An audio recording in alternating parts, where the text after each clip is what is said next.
என்னம்மா புதுசா பாக்குற மாதிரி பாக்குறீங்க? நம்ம வண்டி தான். வாங்க. வண்டி கொடுத்துட்டாங்களா? எப்படியோ மனசு மாதிரி வண்டி எடுத்துட்டு போக சொல்லிட்டாங்க. நான் வேலாயுத அக்காவை பல தடவை போய் பார்த்தேன் இல்லையா, அதனால மனசு இறங்கிட்டாங்க போல இருக்கு. நான் கூட வண்டி இவ்வளவு சீக்கிரம் நம்ம கைக்கு கிடைக்கும்னு எதிர்பார்க்கவே இல்லை. அதான் வண்டி கொண்டு உங்ககிட்ட காட்டிட்டு எடுத்துட்டு போலான்னு வந்தேன். நான் கிளம்பிட்டா வண்டியை ரெடி பண்ணி எஃப்சியை போட்டு சேட்டு கையில கொடுத்து பணத்தை வாங்கணும். அப்பதான் தீபாவை காலேஜில் சேர்க்க முடியும். அப்பா, இப்ப நீங்க வண்டி விக்கிறது அவசியமாப்பா? நான் இன்ஜினியரிங் படிக்கணுங்கிற கட்டாயம் ஒண்ணும் இல்ல. அப்படியே சேரணும்னு முடிவு பண்ணாலும் அதுக்கு வேற வழி இருக்கும்பா. நம்ம குடும்பத்துக்கு ஆதாரமா இருக்கிறது இந்த வண்டி ஒண்ணுதானப்பா. அதுக்கு தான்ப்பா சொல்றேன். இந்த வண்டியை வச்சுதான் நம்ம குடும்பம் இருக்குன்னு நீ எப்படி சொல்ற? இத்தனை நாள் வண்டி போலீஸ் ஸ்டேஷன்ல நின்னுச்சு. நம்ம சாப்பிடலையா இல்ல தூங்கலையா? எது இருந்தாலும் இல்லாட்டாலும் உலகம் இயங்கிக்கிட்டு தான் இருக்கும். வேலை இருக்கோ இல்லையோ ஒவ்வொரு குடும்பமும் நடந்துக்கிட்டு தான் இருக்கும். நம்மள மாதிரி சாதாரண ஆட்கள் எதை தொலைச்சாலும் நம்பிக்கை மட்டும் தொலைச்சிடக்கூடாது. அது ஒண்ணு நம்ம கூட இருந்தா போதும், யாரும் நம்மள ஒன்னும் பண்ண முடியாது. அதனால இந்த வண்டி போறத பத்தி நீ கவலைப்படாத. இப்போ உன் வேலை படிக்கிறது தான், புரியுதா? சரி, நான் வண்டி வந்துருச்சுன்னு சேட்டுக்கிட்ட ஒரு வார்த்தை சொல்லிட்டு வண்டியை மெக்கானிக் ஷெட்ல விட்டு வந்துடுறேன்.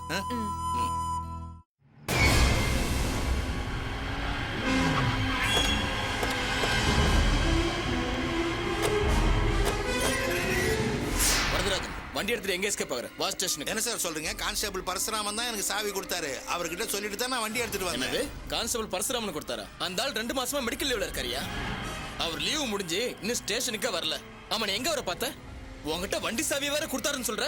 இத பாரு, நீயே வண்டி தூக்கிட்டு வந்துட்டு போலீஸ்கார் கொடுத்தாருன்னு போய் வர சொல்றியா? நான் பொய்யெல்லாம் சொல்ல sir. Break inspector Velayudhan sir அக்கா தான் சார் எனக்கு ஃபோன் பண்ணி நான் போலீஸ் ஸ்டேஷன்ல பேசிட்டேன், நீங்க போய் வண்டி எடுத்துங்கன்னு சொன்னாங்க. அதுக்கு அப்புறம் தான் சார் நான் ஸ்டேஷனுக்கே வந்தேன். பரசுராமனும் நீங்க சொன்னதா சொல்லி தான் சார் சாவியை கொடுத்தாரு. என்னது நான் கொடுக்க சொன்னேன்? என்னைய உளறற? ஐயோ, நான் உளறல சார். ரெக்கார்ட்ல ஏதாவது கையெழுத்து போடணுமான்னு கேட்டேன். அதெல்லாம் வேண்டாம், இன்ஸ்பெக்டர் வந்ததுமே பேசிக்கோன்னு சொன்னார் சார். ஸ்டேஷன்ல பேசிட்டு தான் வேலாயுதன் அக்காவே எனக்கு ஃபோன் பண்ணி சொன்னாங்களே. யோ, ஸ்டேஷன்ல சீஸ் பண்ண வண்டியை கோர்ட் பர்மிஷன் இல்லாம வேலாயுதன் அக்கா எப்படி ரிலீஸ் பண்ண முடியும்? நீயே தூக்கிட்டு வந்து அவங்கள படி போறியா? யோ, என்ன சார் சொல்றீங்க? நான் எந்த தப்பும் பண்ணல சார். அப்படியே பயப்பட உன் எந்த தப்பு இல்லன்னு சொல்றல. இது பாரு, இதுக்கு மேல ஏதாவது சொல்லணும்னு நினைச்சா கோர்ட்ல வந்து சொல்லு. யோ, ஜிப் ஏத்தியா விட்டா நாலு முக்க பேசிட்டே இரு. இன்ஸ்பெக்டர் சார், எங்க அப்பா மேல எந்த தப்பு இல்ல, அவர் விடுங்க. உன் அப்பா மேல தப்பு இருக்கா இல்லையான்னு முடிவு பண்ண ஜட்ஜ் இருக்காரு. அவர் பார்த்து பாரு. தள்ளுமா. இல்ல சார், இது அநியாயம். திட்டம் போட்டு எங்க அப்பா மாட்டி விடணும்னு இப்படி பண்ணிருக்காங்க. இது யார் பண்ண வேலைன்னு எனக்கு தெரியும். ப்ளீஸ் சார், எங்க அப்பா விடுங்க. உனக்கெல்லாம் வாயால பதில் சொன்னா சரி வராது. போமா. ஐயோ, அப்பா, அப்பா, எனக்கு சார்.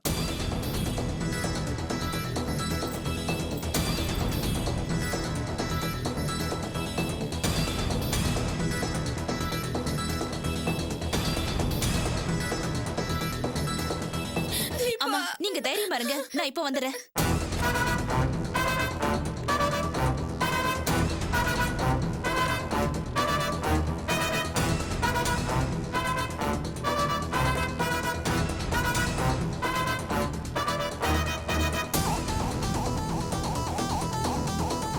இது வந்துடுறேம்மா.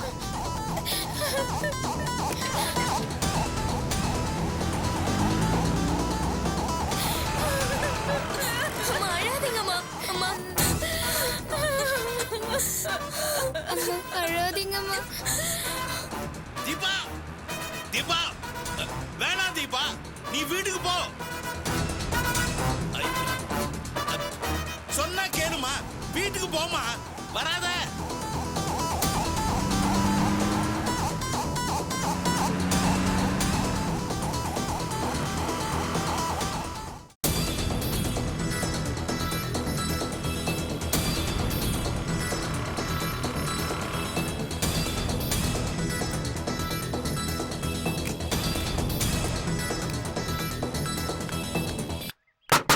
யாரு?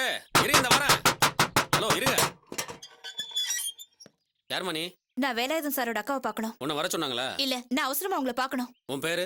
தீபா. தீபான்னு சொன்னா உங்களுக்கு தெரியுமா? வரதராஜன் பொண்ணுன்னு சொல்லுங்க, அவங்களுக்கு தெரியும். கொஞ்சம் இருமா.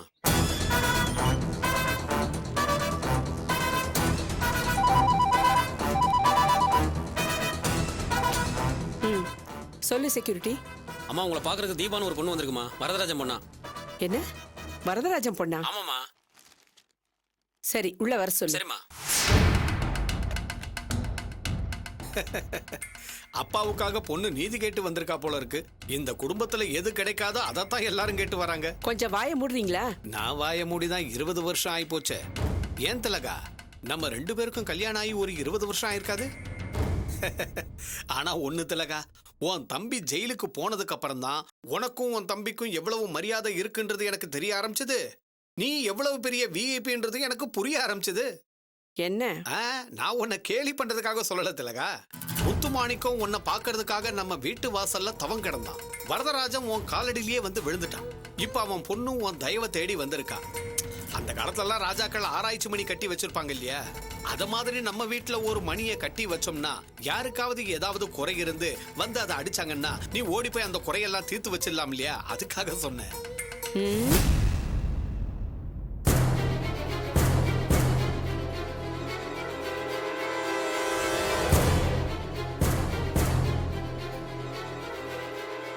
நீங்க சொன்னீங்க தானே எங்க அப்பா போலீஸ் ஸ்டேஷனுக்கு போய் வண்டி எடுத்துட்டு வந்தாரு. பின்னாடியே போலீஸ் அமிச்சு அவர் அரெஸ்ட் பண்ண வச்சிட்டீங்க. இது நியாயமா? எங்க அப்பா உங்களுக்கு என்ன கெடுதல் பண்ணாரு? ஏன் இப்படி பண்ணீங்க? என் தம்பி உனக்கு என்ன கெடுதல் பண்ணான்? அவன் எதுக்கு ஜெயிலுக்கு அனுப்பிச்ச? ஓ, அத மனசுல வச்சுக்கிட்டு தான் பழி வாங்குறீங்களா? எங்க அப்பா எந்த தப்பும் பண்ணல. அவரை பழி வாங்கணும்னு நினைச்சா அது அந்த கடவுளுக்கே அடுக்காது. உன் அப்பா எந்த தப்பும் பண்ணலன்னு நீ எப்படி சொல்ற? போலீஸ்காரங்க சீஸ் பண்ண வண்டிய அவங்களுக்கே தெரியாம எடுத்துட்டு போறது தப்பு இல்லையா? அதுக்கு தான் உங்க அப்பனை அரெஸ்ட் பண்ணி கொண்டு போயிருக்காங்க. நீ போலீஸ் ஸ்டேஷனுக்குள்ள போயிருக்கணும். இங்க எதுக்கு வந்து நிக்கிற? அவங்கள ஏறி விட்டதே நீங்க தானே, அதான் இங்க வந்தேன். சார், ப்ளீஸ் சார், நீங்களாவது சொல்லி எங்க அப்பா வெளியில விட சொல்லுங்க. அவர் எந்த தப்பும் பண்ணல. என் மேல இருக்கிற கோவத்துல அவரை பழி வாங்கணும்னு நினைக்கிறாங்க. ப்ளீஸ் சார், நீங்களாவது சொல்லுங்க. அவர் என்னத்த சொல்றது? அவர் என்ன கமிஷனரா? அவர் சொன்னா உங்க அப்பாவை ரிலீஸ் பண்ணிடுவாங்களா? Good morning madam. வாங்க வக்கீல் சார். இவதான் வரதராஜன் பொண்ணு. இத பாருமா, உனக்கு இப்ப என்னால எந்த உதவியும் பண்ண முடியாது. இவர் வக்கீல் தான். இவர்கிட்ட பேசிப்பாரு. இவர் நினைச்சா உங்க அப்பா வெளியே கொண்டு வரலாம். பதட்டப்படாம இப்படி உட்காருமா. இத பாருமா, உங்க அப்பா போலீஸ்காரங்களுக்கு தெரியாம அவங்க சீஸ் பண்ணிக்கிட்டு போன வண்டியை கொண்டு வந்தது பெரிய தப்புமா. இந்த கேஸ்ல உங்க அப்பாவுக்கு குறைஞ்சது 6 மாசமாவது தண்டனை கொடுப்பாங்க. அது மட்டும் இல்ல, அந்த வண்டியை போலீஸ் ஆக்ஷன்ல விட்டுருவாங்க. அதுக்கப்புறம் உங்க வண்டியும் போய் உங்க அப்பாவோட வாழ்க்கையும் போயிடும்.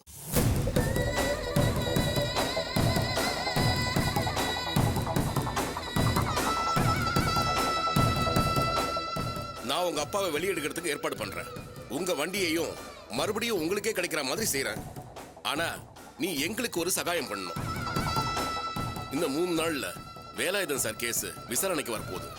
அதுல சாட்சி சொல்ல வர சொல்லி உனக்கு கோர்ட்ல இருந்து நோட்டீஸ் வரும். ஆமா, நீ கோர்ட்ல வந்து என்ன சொல்ல போற? கோர்ட்ல வந்து நான் என்ன சொல்லணும்னு நீங்க எதிர்பார்க்கறீங்க? நான் என்ன சொல்றேனோ அதை நீ கோர்ட்ல வந்து சொல்லிட்டீங்கன்னா போதும். உங்க குடும்பத்துக்கோ உனக்கோ அதுக்கப்புறம் எந்த பிரச்சனையும் வராது. என்ன சொல்ற? வேலாயுதன் சார் என்கிட்ட லஞ்சமே கேட்கல. அவரு என் ஃப்ரெண்ட் துளசியை கல்யாணம் பண்ணிக்கிறது எனக்கு பிடிக்கல. இந்த கல்யாணத்தை எப்படியாவது நிறுத்தணும்னு நானே ஒரு முடிவு பண்ணிதான் வேலாயுதன் சார் லஞ்சம் கேட்டார்னு போலீஸ்காரங்க கிட்ட போய் நான் தான் போய் சொன்னேன் அப்படின்னு கோர்ட்ல சொன்னா போதும்.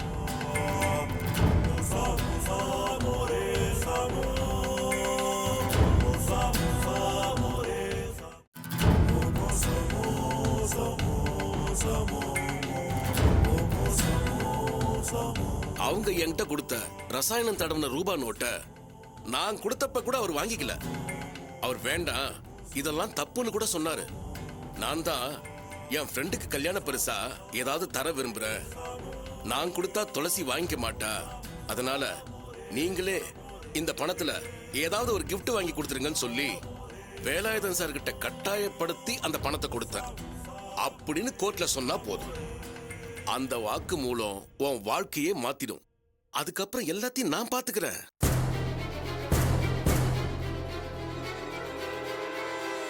புரியுது சார். என்ன லாக் பண்றதுக்காக எங்க அப்பாவை லாக்அப்ல வச்சிருக்கீங்க. புரியுது இல்ல? அப்புறம் என்ன, நான் சொல்ற பிரகாரம் சொல்லிட்டு போ. உனக்கு வேலாயுதன் சாருக்கு தண்டனை வாங்கி கொடுக்கறது தான் முக்கியமா, இல்ல உங்க அப்பாவை காப்பாத்துறது முக்கியமா?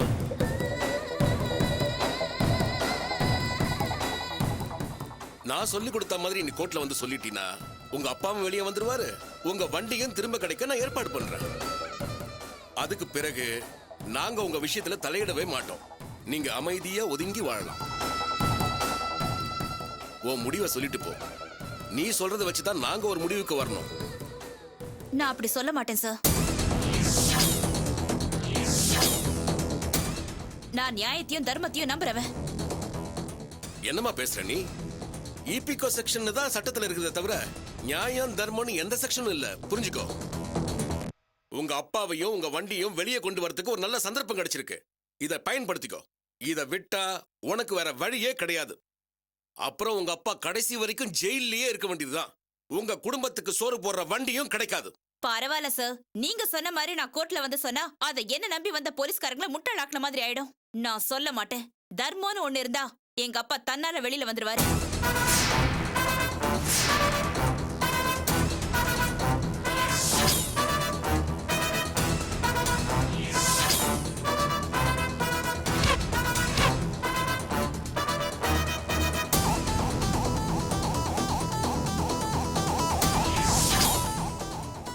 இவ்வளவு நடந்து இவளுக்கு இன்னமும் திமிரு அடங்கலையே.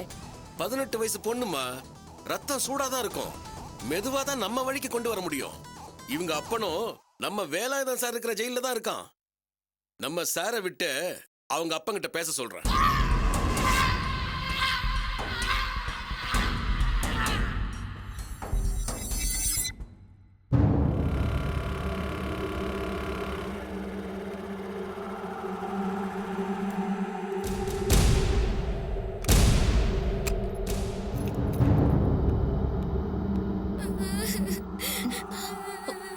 ஏ பானு, ஏன் அழுதுட்டு இருக்க?